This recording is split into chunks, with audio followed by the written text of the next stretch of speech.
Hi friends, welcome to our channel. మీలో ఎవరైనా ఎప్పుడైనా గోదావరి జిల్లాలో ఉన్న కోటిపల్లి రేవు దగ్గర ఉన్న ఫంటి ఎక్స్పీరియన్స్ చేశారా అండి? మేము చేసామండి. చాలా హ్యాపీగా అనిపించింది. మేము ఈ గోదావరి నది మధ్యలో ఫంటి మీద ప్రయాణించడం చాలా బాగుందండి. సాధారణంగా పడవల్లో మనుషులు వెళ్ళడమే చూశాను, కానీ ఇక్కడ కోటిపల్లి రేవులో ఇలా కార్లు, బైకులు ఇలా ఎక్కించుకొని గోదావరిని దాటించడం చాలా బాగుందండి. చూడడానికి ఒక థ్రిల్లింగ్గా అనిపించింది మాకు.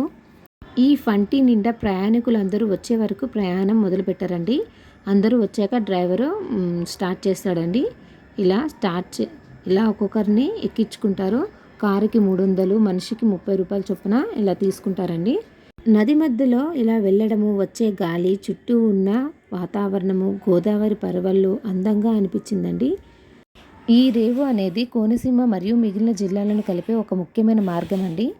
వంతెన లేని సమయంతో ఈ పడవల ప్రయాణమే స్థానికులకు ఏకైక ఆధారం అండి. దీనివల్ల సమయము, దూరము ఎంత తగ్గుతుందో ఇక్కడున్న వాళ్ళు చెప్తున్నారు.